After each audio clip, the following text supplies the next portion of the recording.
साफ्रोमबो जोंनि बिटिआर बासि जोंनि बर' हारि मोनफ्रोमबो जाथि जनगोष्ठि दुलाराय आसामबासिनिसिम गोथार दमासि जाय दमासिया जोंनि गेजेराव गाज्रिखौ फोजोबस्रांनानै मोजां मोनसे सानस्रि लाबोनायजों लोगोसे थासारि सोमजिनायनि मोनसे रंजामा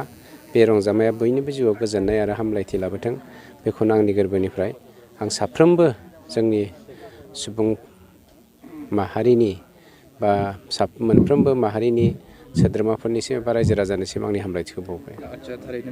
मैया सरलपारायाव गमामायैनो माखासे बे दखलखारि बिथांमोना हमजानो मोनबाय 16 जन बिनि खेत्रआव आरो माबायदि गोख्रोंसिन राहा लानाय बाथ्राया दुखुनांथाव जादों मानोना जोङो डाइरेक्टलि हमनो हाबाय बेयाव BPFनि आखाइ दं जोंनि आखायाव प्रमानबो दङ माने BPFआ माखासे जोंनि एक्स NDB वर्कारफोरखौ थुनजोलायनानै फैगौ बिसायख'थिनि मोनसे गेम गेलेनो नागिरदों बै सेंग्राफोरा जाय सेंग्राफोरा माने बाहायजादों बिथांमोना ओरैबायदि खालामदों बे सरलपारायाव सरकारा हा रानना होनो नागिरदों होननानै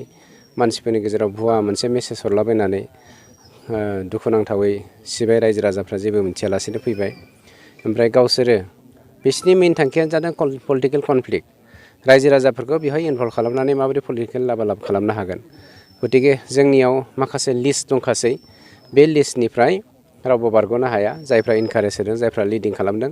बेखौ जोङो हमखागोन रायजो राजाया हमजाबाय बे आंनि थाखाय खोब दुखुनांथाव बाथ्रा जादों स्पेसियेलि आं हाग्रा बिफाननि सासे EM हिसाबै बेखौ आं दुखु फोरमायदों जा जानाङामोन बे जालांबाय अब्लाबो आयेन बायदियै साजाखौ बयबो मोनखानांगोन आयेन बायदियै बिसोरो रैखाथिखौ मोनगोन बे समा बिथांमोननो फिननायखौ होसिगोन। थारैनो माखासे सुबुंखौ खारग'दों बेनि सायाव माबायदि गोख्रों आयेन खारग'आ जाय दायनिगिरिफोर सानबेसे थाखोमानो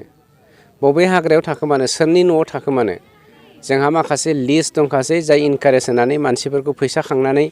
हाग्रा सिफायनो थाखाय बलेर' गारियाव स्करपिय' गारियाव इन'भा गारियाव बायदिसिना गारियाव सुम'फ्राव लानानै मानसिफोरखौ हाग्रा दाननो इनकारेज होदों मेचिन बायनानै होदों मा मेचिन होनो बे गर होनना हाग्राया दंफां हाग्राया हन्डा नामा बेखौ सिन्थाय बिसोरो बायनानै होदों बेयाव BPFनि आखाइ दं आरो बेनिफ्राय रावबो बारग'नो हाया UPPLआ जोंनि बिटिआर सरकारा बेखौ मालाबाबो सहायना थानो हाया। थारैनो बाहाय फिन खेबसे माने हाग्रा एवस्रांनो माने सम्भाबना दं होननानै मोनसे मिथिनो मोनदों जाबावगोन नामा फैथों सुखु सुजोंसो एरख'यो जोंबो सैमाखौ थांगोनजोंसो बुयो जोंबो लावथिजों बुवा बाव नुनो मोनदों दि फरेस्टारफोरनि जिखिनि दायनिगिरिया साजा मोनगोन बावहाय जाम्बा जाम्बिखौ जोङो लोब्बा थानायखौ जोङो लुबैयाखैमोन सिबायफ्रा जेबो मिथिया खोब दुखु फोरमायदों दा बिसोरजों जों सावरायनो मोनदों दायनिगिरिखौ जों मालाबाबो निमाहा होआ बिसोरो साजाखौ मोनखागोन। माबायदि निरापत्ता बाहायनाय जागोन बे जायगायाव निरापत्तानिथ' गोनांथि गैया रायजोफ्रा सांग्रां जाखाबाय बे बाराव जाय फैगोन बिसोरो माने ओरैबायदि गोसोनि मानसि हारि फोजोबस्रांग्रा मोनसे हान्जा समाजखौ गाहायाव खोख्लैग्रा मोनसे हान्जा प्रिथिबिखौ फोजोबस्रांनो नागिरग्रा मोनसे हान्जा गावनि थै दै जिउ इयुन जेखौबो मिथियै मोनसे हान्जा जागोन आरो बिनि फिथाइखौ जोङो बिराद गोख्रोङै होगोन। MLA इलेक्सननि थाखायथ' BPFआ खारबायानो जोंहा बेनि थाखाय जों दाबो स्टाडि खालामबाय दङ जों बेफोरबायदि नोजोर होथ'वाखै रायजो राजाया देग्लायथ' जोंजों दंखायो जों बेवहाय एसेबां सानथ'वाखै खिन्थु जोंबो स्टार्ट खालामनो थांगासिनो दङ। सन्दनाथ' फेक्टरानो नङा सन्दना 200 कौटि लायबिलिटिस खालामनानै कौटि थाखाजों गेलेनानै हटेलाव माबायदि बिथाङा माने